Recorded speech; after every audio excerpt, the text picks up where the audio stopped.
तो नेक्स्ट यहाँ पे फोर्थ स्टैंजा में क्या कहता है, यहाँ पे हम लोग देखते हैं, I find them in the garden, I find them in the garden for there's many here about.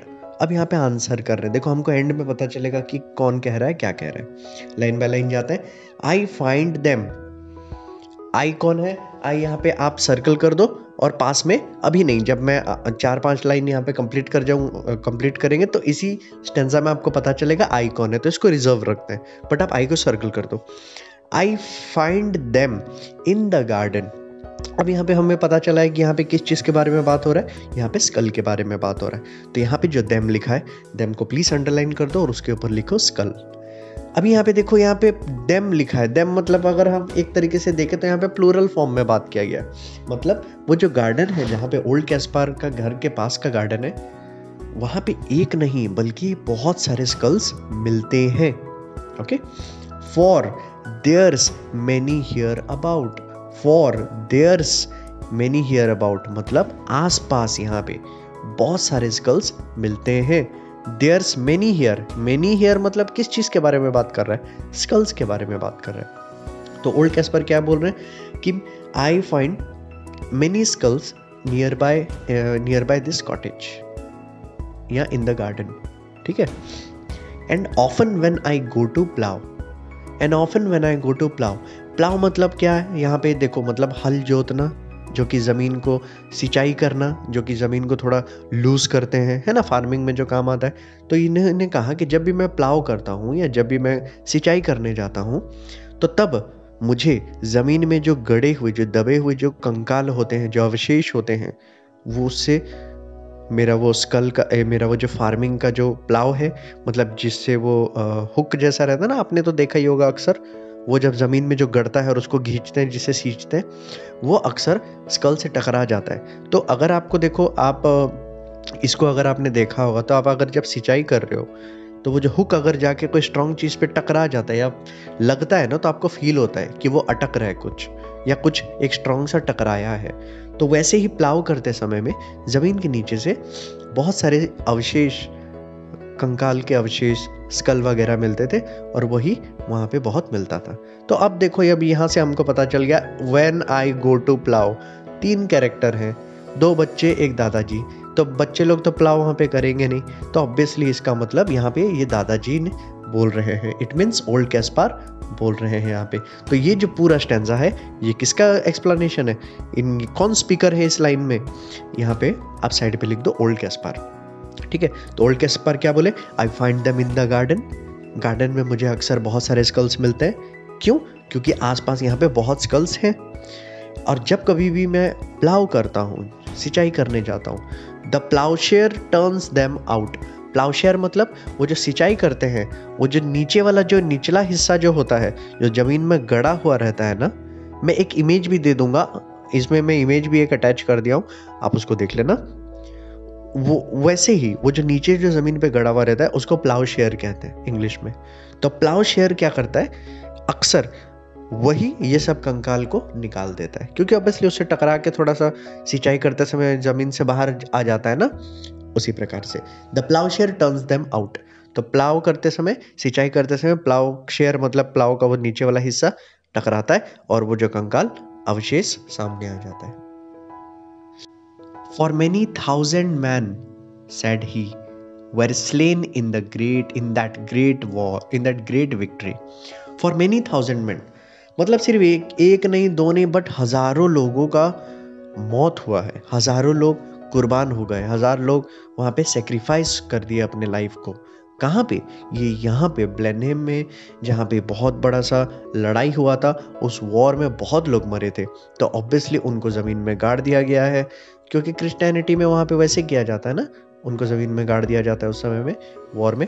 तो अभी वही अवशेष क्या है, वो बहुत समय पहले जो लड़ाई हुआ था, अब उसके बाद ह्यूमन सेटलमेंट आ गए, इंसान लोग घर द्वार बना लिया अपना, और जब इंसान लोग प्लाव वगैरह कर रहे हैं तो ज़मीन से अवशेष बाहर आ रहे हैं, ठीक है।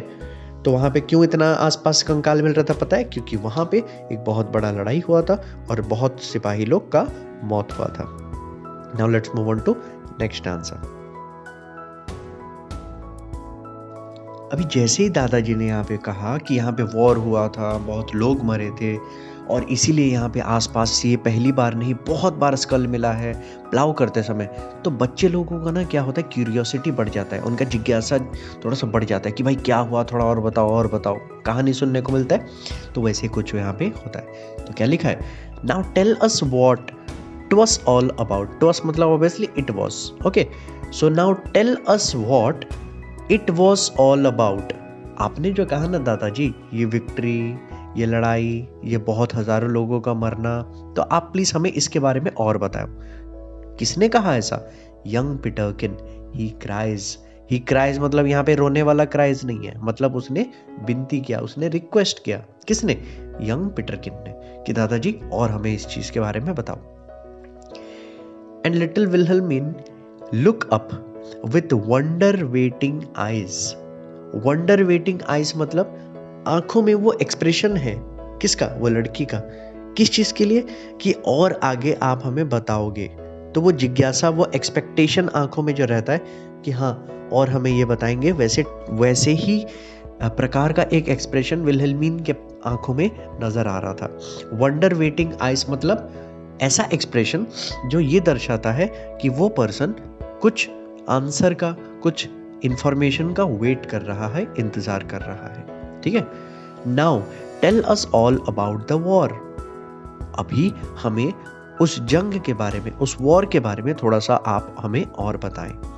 And what they fought each other for. जंग के बारे में तो बताइए, और उसके साथ साथ ये भी बताइए कि जंग में जो कौन लोग लड़े, क्यों लड़े, किस चीज के लिए लड़े, आप हमें सब कुछ बताएं। And what they fought. They मतलब कौन? दे को आप अंडरलाइन कर दो या सर्कल कर दो, उसके ऊपर लिखो soldiers. Fought each other for. Each other for मतलब व्हाई दे फॉट। ठीक है। And what they fought each other for, it means क्यों आपस में एक दूसरे के साथ लड़े, मतलब वॉर का आप हमें कॉज बताएं, किस कारणवश ये वॉर हुआ था। ये कौन पूछ रहा है? देखो, अब दादाजी के रिप्लाई के बाद, दादाजी ने जब 4th स्टैंजा में सारा इन डिटेल बताया कि नहीं यहाँ वॉर हुआ था, ये हुआ था, वो हुआ था, बहुत लोग मर गए, तो नेक्स्ट स्टैंजा में उनके ग्रैंड चिल्ड्रन लोग पूछ रहे हैं कि प्लीज आप हमें वॉर के बारे में बताएं और सब कुछ हमें वॉर के बारे में डिटेल्स में बताएं। ठीक है। Now let's move on to next stanza. तो ये स्टैंजा में दादाजी वो वॉर के बारे में बताते हैं। क्या बताते हैं? It was the English. ये वो इंग्लिश लोग थे, ये फॉरेनर मतलब फिरंगी लोग, जो कि बहुत साल तक हमारे देश पे राज किए थे। अलग से मैं अगर इंडियन हिस्ट्री का कुछ सेक्शन लाऊंगा तो उसमें विस्तार पूर्वक मैं आपको बताऊंगा। तो यहाँ पे क्या बोले कि ये वो इंग्लिश मैन लोग थे, ये वो ब्रिटिशर्स लोग थे। क्या किए उन लोग? Who put the French to rout. Who put the French to rout मतलब वो इंग्लिश लोग फ्रांस को, फ्रेंच लोगों को लड़ाई में हरा दिए। ठीक है। But what they fought each other for I could not well make out.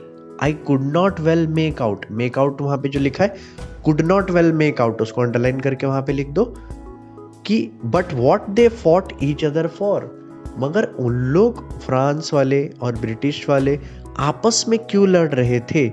What they fought each other for, किस कारणवश उन लोग लड़ रहे थे? आई could not well make out. I could not well make out मतलब मुझे समझ में नहीं आया या मुझे पता नहीं चला। आई could not well make out का मतलब अंडरलाइन करके वहां पे लिख दो, आई कुड नॉट अंडरस्टैंड इट। इसको और एक तरीके से भी लिख सकते हैं कि the reason of the war was not clear to me, या फिर I could not understand why British and France fought about. ठीक है। वो लोग आपस में क्यों लड़ रहे थे उस चीज के बारे में ओल्ड कैस्पार को पता नहीं था। यहाँ पे ओल्ड कैस्पार का पॉइंट ऑफ व्यू का बात हो रहा है, रीजन था कि नहीं था वो अपने को लेना देना नहीं है, बट ओल्ड कैस्पार को पता नहीं था, इतना हमें पता है। ठीक है। ओके। But everybody said.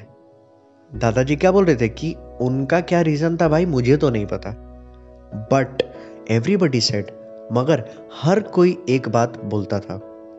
और ऐसा दादाजी ने कह के वो डायरेक्टली वो लाइन को सुनाया जो लोग कहते थे। क्या कहते थे? मतलब डायरेक्ट स्पीच में एक तरीके से क्या कहते थे? That to us mean that was a famous victory, जैसा भी लड़ाई था मगर वो बहुत फेमस जीत था, बहुत फेमस लड़ाई था और बहुत फेमस जीत था। इट मीन्स देखो लड़ाई है, लड़ाई से जीता कोई, हारेगा कोई। तो यहाँ पे जो बोला है that it was a famous victory, मतलब बहुत महान लड़ाई था। तो महान लड़ाई का जीत भी बहुत महान होता है। ठीक है, आगे बढ़ते हैं। अभी ओल्ड कैस्पर और बता रहे हैं और इंफॉर्मेशन वॉर के बारे में दे रहे हैं। क्या बोल रहे हैं? My father lived at Blenheim then, my father lived at Blenheim then, yon little stream hard by. तो वो अपने फैमिली के बारे में, अपने मतलब बचपन के बारे में पूरा वहां पे कह रहे हैं कि my father lived at Blenheim then, मतलब देन मतलब उस समय में जब वो वॉर हो रहा था, जब वो पुराना वॉर हो रहा था इंग्लिश और फ्रांस के बीच में, तब मेरे फादर ब्लेनहिम में रहते थे। ठीक है, yon little stream hard by, yon मतलब देयर, वहां पे एक पास में एक स्ट्रीम, एक छोटा सा कह सकते हैं पानी का स्रोत, रिवर जैसा बड़ा नहीं था बट छोटा सा पानी का स्रोत था और वहां पे एक छोटा सा स्ट्रीम बहता था। They burned his dwelling to the ground, they मतलब कौन? एनिमी। तो जो एनिमी वाले थे, जो ब्लेनहाइम पे अटैक किए थे, वहां पे क्या हुआ था? ब्लेनहाइम में अटैक करने के बाद they burned his dwelling to the ground. Dwelling मतलब हाउस। किसका हाउस? His house. हिज मतलब किसका? ओल्ड कैस्पार के फादर का हाउस। ओके, ओल्ड कैस्पार के फादर के हाउस। तो ओल्ड जहां पे लिखा है ना हिज, वहां पे लिख दो कि old Kaspar's father, his is refer to the father of old Kaspar, ऐसे भी लिख सकते हो। तो उनका जो घर था वो जला के राख कर दिए। कौन? दुश्मन लोग। And he was forced to fly, and he was forced to fly. Forced to fly, देखो फोर्स्ड टू फ्लाई मतलब ये नहीं कि उड़ना, फोर्स्ड टू फ्लाई मतलब वहां से भाग जाना। क्या अपने मन से भागे थे? नहीं, उन्हें वहां पे ऐसा हकाल दिया गया था, वो एरिया से भगा दिया गया था। अभी देखो कोई आके आपका घर जला दे, ओके सॉरी मेरा थोड़ा तबीयत ठीक नहीं है तो इसलिए बीच में थोड़ा पॉज करना पड़ रहा है। तो वहां पे क्या हुआ था? उनके जो ग्रैंडफादर ओल्ड कैस्पार थे, उनके फादर का घर जला दिया गया था। और फादर के घर उनका जला देने के बाद ऑब्वियसली आप अपना जान बचा के वहां से भागोगे। कोई आके आपका घर जला रहा है तो आपको दोस्त तो होगा नहीं ना, वो नहीं चाहता है कि आप वहां पे रहे। तो इसीलिए ओल्ड कैस्पार के जो फादर थे वहां से भागने पे मजबूर हो गए और वो वहां से चले गए। प्लीज एग्जाम में मत लिखना कि वो उड़ गए, ठीक है? फ्लाई लिखा है तो उड़ गया मत लिखना, बहुत कॉमेडी हो जाएगा। तो यहाँ पे क्या है, ये लिखना कि ओल्ड कैस्पार के फादर का घर ब्लेनहाइम में था, पास में एक छोटा सा स्ट्रीम था, दुश्मन लोग आए और वो उनके ओल्ड कैस्पार के फादर का घर जला दिए। और ये देखते देखते ओल्ड कैस्पार के फादर वहां से भागने में मजबूर हो गए। ठीक है, and so with his wife and child he fled, and so with his wife and child. His wife, यहाँ पे किसका टॉपिक चल रहा है? ओल्ड कैस्पार के फादर। ओके, तो ओल्ड कैस्पार के फादर की वाइफ मतलब ओल्ड कैस्पार की माँ, और एंड चाइल्ड, चाइल्ड यहाँ पे कौन है? चाइल्ड मतलब खुद ओल्ड कैस्पार। तो ओल्ड कैस्पार अपनी पेरेंट के साथ वहां से भाग गए। ही फ्लेड मतलब ही रैन अवे, वहां से वो चले गए। ठीक है, nor had he where to rest his head, nor had he where to rest his head. इसका मतलब वो इतना दूर चला गए और वो रेस्ट करने का मौका नहीं मिला, कहाँ जाना है उनको पता नहीं था, बस इतना है कि जान बचा के वो एरिया से भाग जाए। Nor had he where to rest his head. ठीक है, मतलब कि कहाँ पे रेस्ट करना है, और रेस्ट बिल्कुल नहीं किए, एक ही साथ में एक ही सांस में वहां से चले गए। जितने दूर सेफ एरिया जा सकते थे अपने फैमिली को लेके ओल्ड कैस्पार के फादर चले गए, अपनी वाइफ और ओल्ड कैस्पार को लेके। ठीक है, ये था स्टोरी थोड़ा सा जो ओल्ड कैस्पार के फैमिली के बारे में, ओल्ड कैस्पार के बचपन के बारे में उन्होंने खुद बताया।